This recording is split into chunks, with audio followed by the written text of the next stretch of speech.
Dans la paracha, la Torah nous raconte un épisode qui ressemble beaucoup à l'épisode qu'a déjà vécu le père de Yitzhak, Abraham. Et la Torah semble raconter que les événements qui sont déjà arrivés aux parents, reviennent pour le fils. On va lire le texte en ivrite, ensuite on la traduction en français, voir un peu qu'est-ce qu'on a tiré de cela. ויהי רעב בארץ מלבד הרעב הראשון אשר היה בימי אברהם. וילך יצחק אל אבימלך מלך פלישתים גררה. Et donc la traduction c'est facile, il y a eu une famine dans le pays outre, la première famine qui avait sévi du temps d'Abraham. Yitzhak alla chez Avimelech, roi des Plishtim, à Gra. Alors, pour la Torah, il était important de signaler que la famine qui se déclare en Eretz Israël était la famine qui s'était déjà passée à l'époque de son père Abraham. Il est important pour la Torah de le signaler. A priori, chacun vit sa vie. C'est-à-dire que la Torah nous a parlé dans les parachiotes précédentes d'Abraham, nous a raconté les épisodes de ce qui est arrivé avec Abraham. Maintenant, on est passé à un autre personnage qui s'appelle Yitzhak. Oui, mais la Torah ne voit pas les choses comme ça. La Torah voit l'histoire des hommes comme étant un tout. Et ça, c'est une grande différence d'approche, que d'avoir une vue globale sur le déroulement des événements et pas une vue morcelée. Où on nous parle d'Abraham, Abraham s'est classé, on passe à Yitzhak. Non, parce qu'il est clair que le but de l'histoire, c'est de progresser vers quelque chose. Or, on progresse de là où on nous a laissé précédemment. Alors, la Torah nous dit donc, voilà, Yitzhak se retrouve dans la même situation que son père Abraham, il doit quitter Israël. Qu'est-ce qu'a fait Abraham quand il y a eu la famine et qu'il a dû quitter Israël? Il est parti, oui, où ça? Il est descendu en Égypte. Abraham est descendu en Égypte, c'est avec les fameuses histoires de Sarah où le pharaon a pris Sarah. Donc, Yitzhak se met en route pour l'Égypte. Lui aussi. Comme son père, il est sur les traces de son père. Et pour descendre en Égypte à cette époque, on passe par la côte. On passe par la côte, on descend vers l'Égypte en descendant tout le long de la côte. Et il arrive Be'eretz Plishtim, qui est aujourd'hui la région de Gush Katif. Et voilà que Dieu se révèle à lui. Vayira elav Adonai vayomer. Al tered Mitzrayim, shchon ba'aretz asher omar elecha. Donc Dieu se révèle à Yitzhak et lui dit, ne descends pas en Égypte, fixe ta demeure dans le pays que je te désignerai. Alors là, il y a un chidouche. Akadosh Baruch Hu a laissé Abraham descendre en Égypte et Dieu intervient pour empêcher Yitzhak à continuer son chemin. Il doit s'arrêter là-bas et ne pas descendre en Égypte. Gur ba'aretz azot ve'eye immecha va'avarecheka ki lecha ulzar'acha eten et kol ha'aratzot ha'el va'akimoti et ha'shavua asher nishbati le'Avraham avicha. Séjourne dans ce pays-ci. Je serai avec toi et je te bénirai, car à toi et à ta postérité, je donnerai toutes ces terres. C'est quoi ces terres? Lo nachon. Ces terres. Bediuk, Eretz Plishtim, là où il se trouve. Voilà la source que Gush Katif est à Israël. Pourquoi vous dites Eretz Knaan alors qu'il est en Gush Katif maintenant? Il est là-bas. C'est ce que Akadosh Baruch Hu est en train de lui dire. Je te donnerai cette terre où tu te trouves maintenant. Ne continue pas. C'est ce qu'il lui dit. Regardez bien dans le verset. Gur ba'aretz azot. Ve'yeh imecha va'avarcheka, ki lecha ulzaracha iten et kol ha'aratzot ha'el. C'est terre où tu te trouves, va'akimoti et hashvua, asher nishba'ati le'Avraham avicha. Et j'accomplirai le serment que j'ai fait à ton père Abraham. Donc, Yitzhak arrive à une limite qu'il ne peut pas dépasser, c'est-à-dire ne pas descendre en Égypte. Ok? Contrairement à Abraham, Yitzhak ne veut pas descendre en Égypte. Alors, Mouk nous dit la chose suivante. Il y eut une famine dans le pays. Le Zohar considère la calamité dont le pays fut affligé comme une épreuve visant Yitzhak en particulier, car l'Éternel éprouve le juste, est marqué dans Tehilim. Il éprouva Adam et Noach et tous deux succombèrent, tandis que les patriarches sortirent victorieux de leur épreuve de fidélité.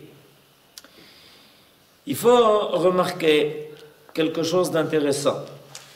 C'est qu'il y a une comparaison ici faite entre les premières générations et ce qui commence à se passer à partir de Abraham, de Yitzhak et de Yaakov, c'est-à-dire nos patriarches.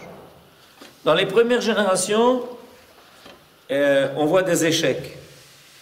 Ok, il y a des échecs. L'échec de Adam Rishon, l'échec de Caïn et Hevel, il y a des échecs. Ce qui est intéressant de voir, c'est qu'à partir de Abraham, il est marqué en toutes lettres que Dieu les éprouve. Ve'a Elohim nissa et Abraham. Et Dieu éprouva Abraham. Et au début du 5e chapitre de Pirkei Avot, Asara nisionot nitnasa Abraham Avinu. Abraham est passé par 10 épreuves.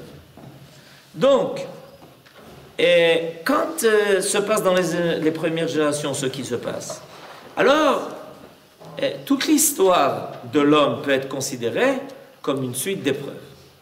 Ok? Et ces épreuves se soldent par des échecs. L'avantage qu'on a avec nos patriarches, c'est qu'on sait que les événements que nos ancêtres vont vivre sont des événements qui sont des épreuves, c'est-à-dire dont le but déclaré est de prouver combien ils ont la capacité d'affronter les épreuves et de les surmonter. Nos ancêtres vont vivre par toutes les épreuves possibles et imaginables par lesquelles un individu et une collectivité peuvent passer. Et ils sont déclarés comme victorieux de la possibilité, la capacité d'affronter des épreuves. Les épreuves, ça peut faire échouer l'homme, ça peut au contraire grandir l'homme. Les premières générations, pendant 20 générations, on est dans une histoire où les épreuves font échouer l'homme. Au fur et à mesure, on constate que les hommes vivent leur histoire et au lieu de mettre à profit la possibilité de sortir agrandis des événements qu'ils vivent, ils en sortent au contraire diminués. Adam Arishon, il a une épreuve dans le Gan Eden, il en sort diminué. Il est obligé de quitter le Gan Eden. Caïn et Hevel peuvent se rapprocher de Akadosh Baruch Hu. Et au lieu de prouver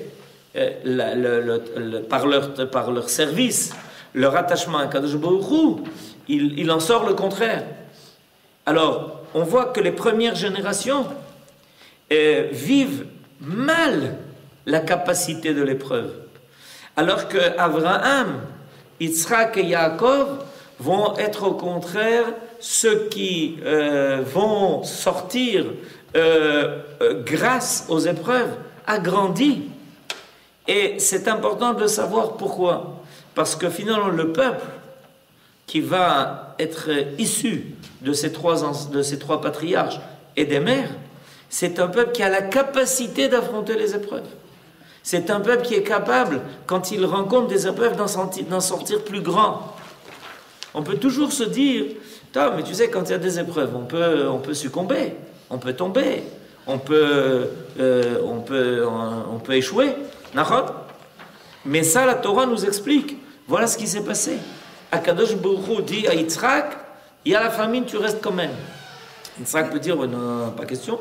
S'il y a la famine, je vais dans le pays de la richesse. Le pays de la richesse à cette époque, c'est Mitzrayim.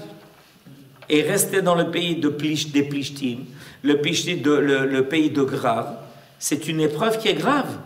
D'abord, il y a la famine, et deuxièmement, il n'est pas très souhaité là-bas. On ne l'accueille pas à bras ouverts dans Eretz Plishtim. Et alors, qu'est-ce qu'Akadosh Baruch Hu lui dit? Il y a une seule raison pour laquelle tu dois rester là.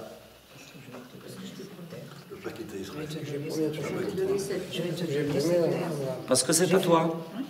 Et même quand c'est difficile, tu ne dois pas renoncer à ce qui est à toi. C'est où? Ok, ça va. Vous venez de répondre. Ok. Est-ce que j'ai cru comprendre qu'Abraham, il avait fait, si on peut dire, une petite épreuve une petite faute de Mouna, parce qu'en fait, lui, il est parti, c'est pas Hachem qui lui dit de partir en Égypte. Et Yitzhak, il rectifie ça, si je me trompe. C'est pour ça que la Torah le précise. L'Éternel connaît certes le cœur des hommes, sans avoir recours à une épreuve. Mais celle-ci a pour but de donner aux serviteurs de Dieu l'occasion de grandir moralement et de s'élever au suprême échelon de la perfection. Les Nassot, Nisayon, éprouvé, apparenté à Nassau, s'élever. La 7, qui tissa et roche béné Israël. C'est quelque chose qui élève. C'est-à-dire chaque chose que l'homme rencontre dans sa vie, plutôt que de considérer ça comme un obstacle, comme quelque chose qui vient t'embêter, en réalité, toute chose que tu rencontres est là pour te faire grandir. Maintenant, tout dépend de la façon dont tu vas aborder ça, avec quelle émouna et avec quelle volonté de sortir victorieux de l'épreuve qui t'est envoyée. Toute chose, la plus petite comme la plus grande. Okay. C'est-à-dire que le plus important, c'est la réponse que je vais donner. Le plus important, c'est la réponse que l'homme donne à l'épreuve. C'est ça. C'est une équation, et chacun peut donner une solution qui est différente.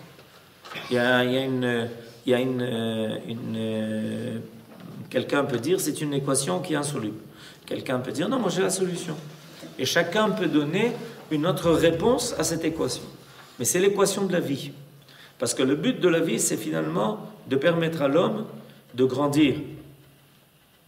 C'est le but de la vie. C'est pour ça qu'on prend la soupe.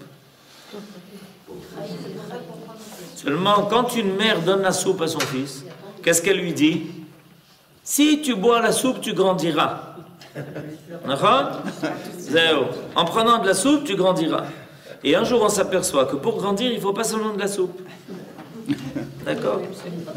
Ouais. Alors, Yitzhak Alacha Avimelech, roi des Philistins, le pays des Philistins, le chemin le plus propre, le plus proche pour aller de Canaan en Égypte, comme le texte le signale. Yitzhak voulut se rendre en Égypte, pays d'abondance, comme son père l'avait fait en pareille occasion. Avimelech est censé être le fils du roi du même nom qui régnait à l'époque d'Abraham. C'est-à-dire, Yitzhak se retrouve dans les mêmes conditions, dans la même situation. Et là, on attend de Yitzhak, voilà, qu'est-ce qui va se passer. Maintenant, quand Abraham est descendu en Égypte, Akadosh Baruch Hu s'est pas révélé à lui pour lui dire de ne pas descendre. Et pourquoi il se révèle à Yitzhak? Parce que lui était un Rola. Lui, c'est depuis la Kedah. Un Rola, c'est quoi un Rola? Rola. Ah, parce qu'il était Rola. Parce qu'il était déjà à la Kedah Yitzhak. Vous avez compris la question? C'est-à-dire qu'a priori, Akadosh Baruch Hu vient aider Yitzhak en se révélant à lui. D'accord? Alors pourquoi Akadosh Baruch Hu se révèle à Yitzhak pour lui dire de ne pas quitter le pays?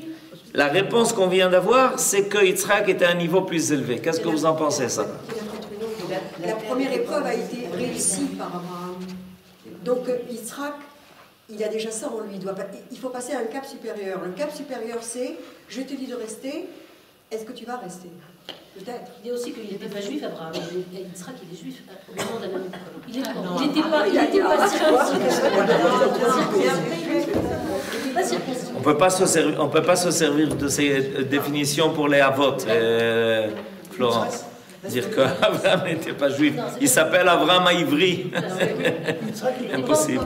Il n'avait pas encore passé ce cap-là. Elle est dépassée. Zéro, ça c'est la différence. Qu'est-ce que vous dites? Pardon? Là maintenant, la terre, elle était à lui. Ouais. Il avait donné sa terre. Ok. Auparavant, C'était pas encore dit. C'était pas encore dit. Il a fait mort. Ok. Estelle. Parce que? J'entends pas. J'entends pas. Le premier juif, dit-elle. Qui est le premier juif? Abraham n'était pas. J'ai pas compris. Vous servez de mauvaise définition. Premier Israël. Je n'ai pas compris. Premier Sabre. Abraham s'appelle Abraham à Ivry. Et Yitzhak, c'est le fils de Abraham. Je n'arrive pas à comprendre ces définitions-là. C'est pas juif, pas juif. Quel rapport? Il n'y a pas de définition de juif et pas juif à cette époque. Il n'y a pas une définition. Soit on décide que nos avots, ils étaient hébreux. Et s'ils étaient hébreux, ils étaient tous hébreux. Si on décide qu'il n'y a pas de définition de juif encore, cette définition n'apparaît qu'après la sortie des enfants d'Égypte, quand Akadosh Baruch Hu se révèle à eux pour leur donner la Torah et en faire son peuple, alors ça, tous les ancêtres sont... Vous pouvez dire qu'il y a une différence de niveau. On ne peut pas dire que Abraham n'est pas juif, Yitzhak est juif. Ça veut dire que Yitzhak est né d'un père non juif. Faites attention à ce qu'on dit. On ne peut pas dire une chose pareille. Peut-être, à travers Yitzhak, c'est pour le petit ami qui s'adresse. Ah, il est clair qu'à travers les Avot, Akadosh Baruch Hu toujours s'adresse à nous. Aussi bien quand il s'adresse à Abraham, que quand il s'adresse à Yitzhak, que quand il s'adresse à Yaakov. C'est clair qu'à travers eux, il s'adresse à nous. Ça, je suis tout à fait d'accord. Mais il y a quand même à essayer de comprendre pourquoi. Quand Abraham fait son chemin pour l'Égypte, et Akadosh Baruch Hu, il le laisse arriver jusqu'en Égypte. Là, tout d'un coup, intervention. Il y a une intervention. La réponse, vous avez commencé à la donner. Il est sûr qu'au fur et à mesure, c'est ce qu'on a dit tout à l'heure, au fur et à mesure de l'histoire de nos ancêtres, il y a une progression dans le focus qu'il y a entre Dieu et l'homme. Plus on avance dans l'histoire des ancêtres, plus la distance qui est entre Dieu et l'homme se raccourcit. C'est le travail des Havot. Les Havot, ils ont investi là-dedans. Akadosh Baruch Hu s'adresse à Abraham pour lui dire de quitter Haran. Lech lecha el haaretz asher areka. Ok. Mais ensuite, Abraham fait son chemin tout seul. Et on voit qu'au fur et à mesure que l'on progresse dans l'histoire des Havot, l'intervention divine devient de plus en plus focalisée, précise, qu'elle va guider les plus petits détails de la vie de l'individu. Quand on arrive au Sinaï, la Torah va s'occuper de tout ce qu'on fait, de tout ce qu'on mange, de tout ce qu'on dit. Vous comprenez? En réalité, le but fondamental du travail des Havot et finalement de notre travail à nous à travers l'histoire, c'est précisément de faire que le dialogue entre Dieu et l'homme soit un dialogue qui soit permanent, où on soit capable. Parce que quand on dit ici que Akadosh Baruch Hu se révèle à Yitzhak, ça veut dire quoi? Que tout d'un coup il a entendu une grande voix à l'extérieur lui dire Yitzhak, ne bouge pas. Non, en lui, au fond de son âme, Akadosh Baruch Hu lui dit, Yitzhak, tu ne peux pas continuer. Yitzhak n'a pas pu faire un pas de plus. Vous comprenez ce que je veux dire? Ça veut dire qu'au fur et à mesure que le travail des Havot se fait, y compris tout ce que vous avez rappelé, ce qui est juste, que Abraham et Yitzhak sont allés à la Kedah, que Yitzhak est devenu, s'est élevé à un niveau énorme, etc. Le sentiment divin qui va guider l'homme est un sentiment de plus en plus précis. La Torah, quand on a déjà dans la Torah 613 mitzvot, et qu'au fur et à mesure des générations, nos sages viennent nous rajouter des mitzvot, en cela la Torah est en train de révéler les directives que nous recevons de notre âme. La Torah, c'est les directives de notre âme. Quand on nous raconte le beau Midrash, qui nous dit qu'un bébé dans le ventre de sa mère a appris toute la Torah, ça veut dire quoi ça? C'est un très beau Midrash. Mais n'allez pas trouver un médecin pour ça. Pour qu'il vous montre le bébé en train d'étudier la Torah. Lui, il s'occupe de la grosseur de la tête et de voir s'il a des oreilles. C'est pas ça qui l'intéresse. Ça veut dire en d'autres termes que l'âme de chaque juif est capable, de chacun de nous, est capable de le diriger dans les moindres détails de sa vie, s'il accepte de laisser son âme parler. S'il accepte de laisser son âme parler, son âme lui dira bidiouk, la même chose que ce que la Torah lui dit. Il n'y aura aucun clivage entre ce que l'âme de l'homme dit à l'homme et ce que la Torah lui indique de faire. Et la rencontre entre l'homme et la Torah, c'est ça. La rencontre entre l'homme et la Torah, c'est, par l'intermédiaire de la Torah, éclairer les lettres de notre âme qui viennent nous dicter quelle est la conduite que l'on doit avoir. Yitzhak a déjà, grâce à son père, fait un grand parcours. À l'époque d'Abraham, on est encore capable de descendre en Égypte. À l'époque de Yitzhak, on n'est plus capable de descendre en Égypte. Ça devient insupportable. Si Yitzhak avait fait un pas de plus, il se serait évanoui.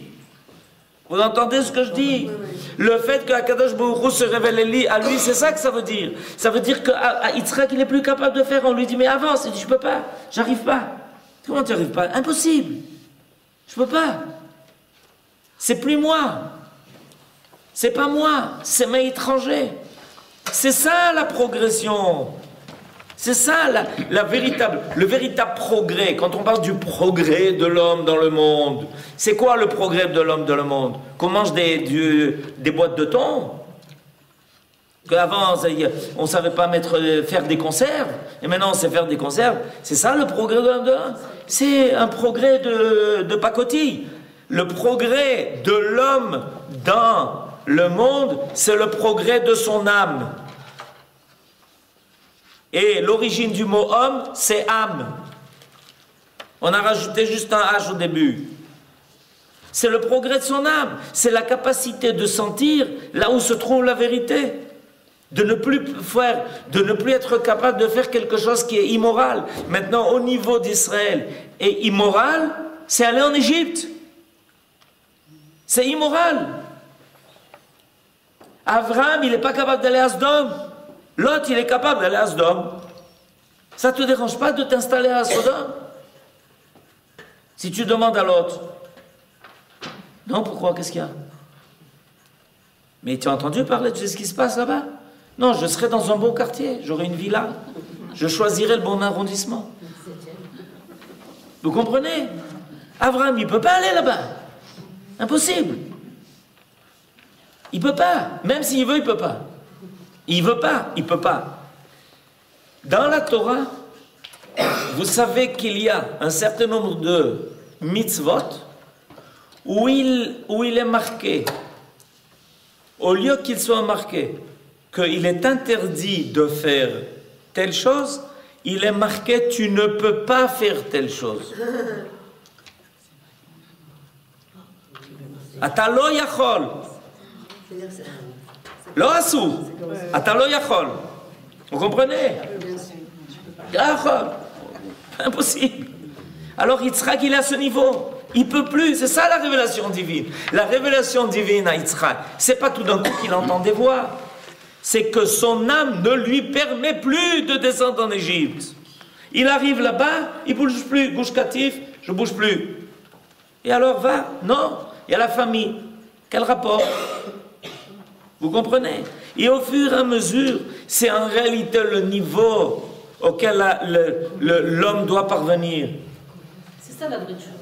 C'est ça la vraie tchouva. Bevadek, c'est la vraie tchouva. La vraie tchouva, c'est pas quelqu'un qui te dit, tu sais, si tu fais telle chose, le guéhinom. Si tu fais telle chose, on te brûle le doigt des pieds.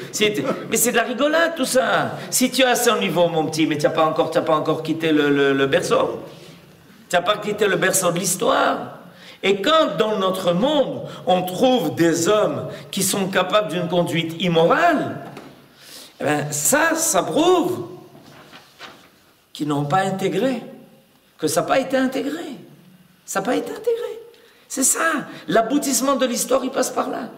À l'aboutissement de l'histoire, on n'aura pas besoin de coercition pour amener, ni de faire des prix et de vendre les mitzvot à des prix élevés pour que l'homme ait l'impression de faire quelque chose. Ça sera tellement évident. Tellement évident. Ça fera partie de la révélation de ton âme. Tu ne sais, comme aujourd'hui, il y a des choses que tu n'es pas capable de faire. Demander à quelqu'un de normal de transgresser Shabbat, il n'est pas capable. Impossible. Je ne peux pas. Impossible.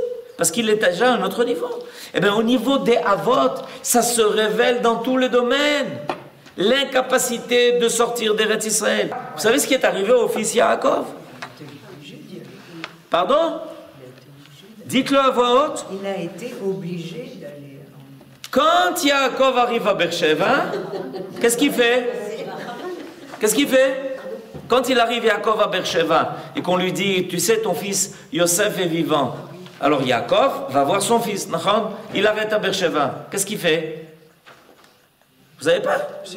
Ben, il s'arrête. Comment c'est? Il s'arrête. Il a envie d'y aller. Mais avant ça, il était parti à Haran. Il s'arrête. Il peut plus. Pourquoi? Ben ça y est, il est déjà au niveau de son père Yitzhak. On ne peut pas quitter l'Eretz Israël. Et pour qu'il aille en Égypte, on arrive à la situation contraire.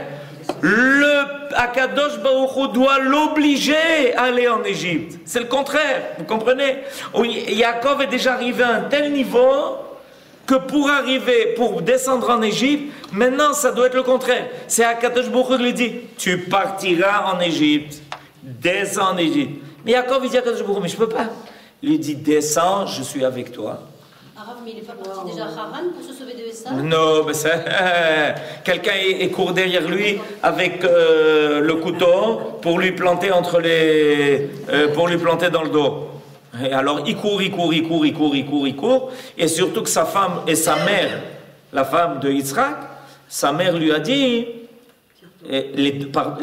dans ce cas-là, Yitzhak et Rivka étaient d'accord d'ailleurs. Elle dit non, tu n'as pas le choix.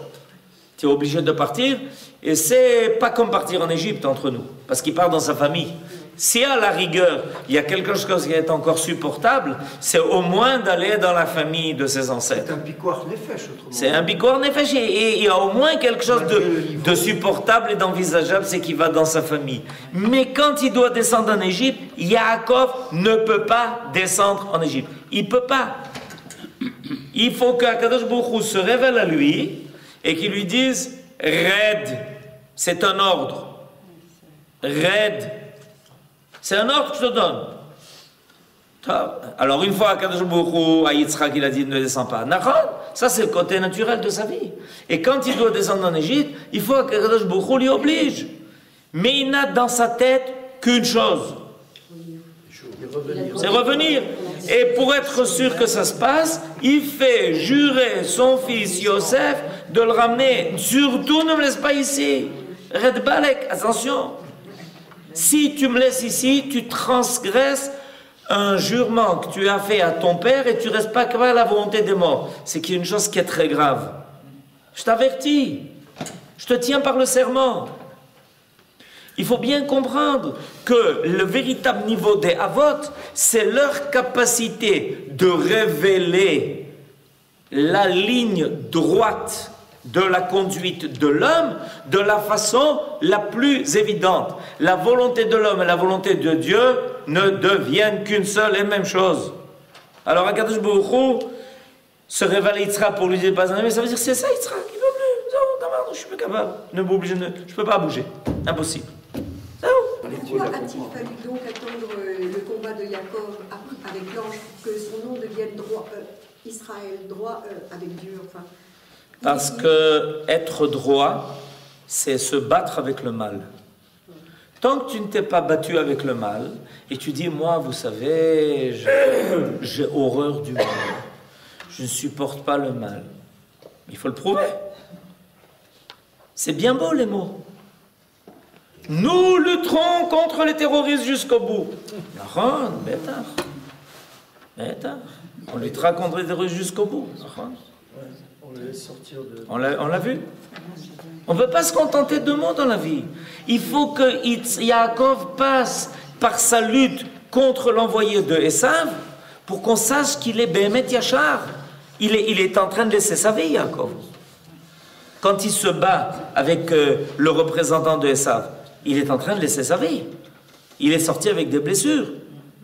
Mais il n'y a même pas à discuter, c'est clair pour lui, il n'y a pas de choix. Non, c'est pas. On lutte contre le mal. On ne fait pas des concessions de pragmatiques ou de... Ça n'a rien à voir. Si tu ne peux pas dire quelque chose et ne pas le faire apparaître, c'est un chèque sans provision. Et nos ancêtres, c'est des chèques avec provision jusqu'au bout. Ce qu'ils disent, ils font. C'est connu. Quand Yitzhak, il est kadosh, il ne se contente pas de dire il est kadosh. Il se conduit comme quelqu'un de kadosh. Il n'est pas capable de sortir de Eretz HaKodesh. Il n'est pas capable. Vous lui donnez tout ce que vous voulez. Il n'est pas capable. Ses pieds sont enlissés dans Eretz HaKodesh. Impossible de le faire bouger. Et on voit qu'il a transmis ça à son fils Yaakov. Yaakov, il arrive à Beersheva, Shalom. Il lui dit, mais dis-moi, mais ton fils Yosef, il est là-bas. Ben s'il a qu'à venir. Comment? Tu es juste à côté. Non, il a qu'à venir. Et Akadosh Baruch Hu se révèle à lui. Il lui dit, mais tu sais pas qu'il y a une prophétie qu'il faut descendre en Égypte et que finalement ton peuple sortira d'Égypte. Je suis obligé de respecter cette prophétie. Il faut la respecter pour 1001 autres raisons, etc. Hein, tu descends en Égypte. Il faut qu'Akadosh Baruch Hu l'oblige. Il peut plus.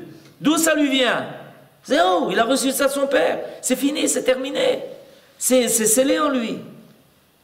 Et il a toute sa vie qu'une attend. Quand je reviens en Eretz Israël. Et quand il voit qu'il ne peut pas revenir de son vivant, il dit à son fils, attention à toi. Dès que je suis plus là, hop, tu me ramènes à Hebron. Et c'était pas facile. Parce que le pharaon, il s'opposait à ça. C'est quelque chose d'essentiel ce qui nous est marqué ici. C'est ça, c'est comme ça qu'un homme peut vérifier le niveau où il se trouve. Est-ce que son âme est d'accord avec ce que la Torah indique? S'il est sans arrêt en lutte, en réalité, au fond de lui-même, il est contre ce que la Torah lui indique. Seulement, il n'a pas le choix parce qu'on lui a dit qu'il va se faire brûler au Guéhinom. Mais c'est pas ça. C'est l'osé. C'est pas ton âme qui parle. Il faut la découvrir, cette âme. C'est le subconscient, peut-être, l'âme. Et le dialogue avec l'âme se fait précisément par la Torah de l'âme. C'est comme ça que la Torah s'appelle. La Torah s'appelle la Torah de l'âme. Zot Torah Ta'adam. C'est comme ça que c'est marqué. Zot Torah Ta'adam. Cette Torah, elle est pour nous révéler ce que notre âme veut nous dire. Et on est en dialogue. Quand on étudie la Torah, hein, il dit comme ça, en réalité, on est en train de dialoguer avec notre âme. Shabbat Shalom.